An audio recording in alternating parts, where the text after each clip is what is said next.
Now, were it just the television that were leading us astray, it would be one matter. But the books, the media, the news, everything is prejudiced, slanted, all for our benefit in order to be able to extort whatever it is that they're trying to extort from us. The television is nothing but, I don't know really what you would describe what's on TV anymore. It certainly isn't conducive to sensible human behavior. And when we talk about the music or the cacophony and noise that the children are listening to today, you have to really question what the effects of this are on the human species. They're going crazy. This hip-hop music, all of this noise and cacophony and killing and murdering and raping and subjugating of women and children. What possible end can this be? What is the possible end from this type of behavior other than a symphony of destruction? And this we're getting ready to orchestrate in the now, because look at what goes on around us. You're constantly exposed to electromagnetic radiation from the cell phones, from the television sets, from our electrical setups in our houses, to our cars. We're not made to work in an electromagnetic field at these frequencies, yet we're forced to survive and perform in this type of an environment. And then you wonder why everybody's getting sick and why the people are running around killing each other. It's all because of the parasites and what the parasites are asking us to put in our mouth. So where are we with all this? Well, there's a lot of different ways that you can protect yourself, but you're going to have to take the initiative, and you're going to have to break away from the programming that has been instilled in you since childhood.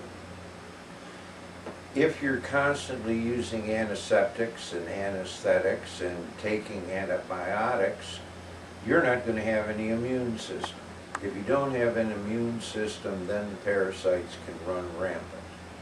There's also a whole variety of various types of food which can be included in your diet, which we will get into later, which will stop these parasites from breeding. And in so doing, your lifespan is going to be extended, you're going to lose weight, you're going to feel better, your conscious awareness is going to be sharper, and you're going to find that life is much more pleasurable than it has been in the past. So here we are, and we're just breeding grounds for all of these critters, for lack of a better term.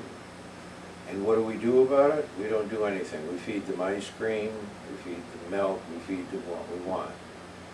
The first thing that the population has to do is they have to take control of their lives. You take control of your life by taking control of your body. Through purging, through various approved medical procedures, these parasites can be removed from the body in a non-invasive, non-surgical manner.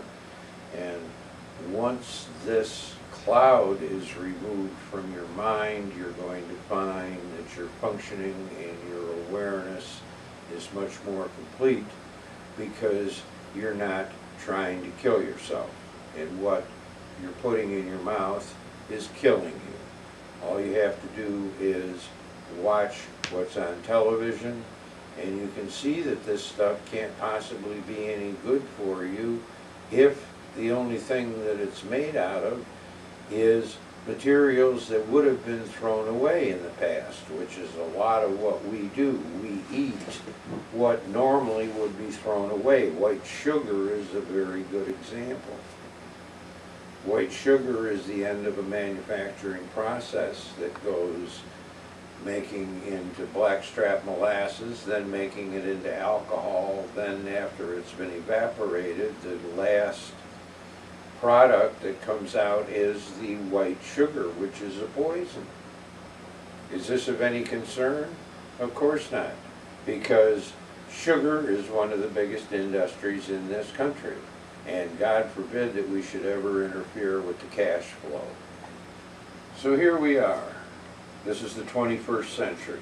We've been to the moon, or they tell us we have.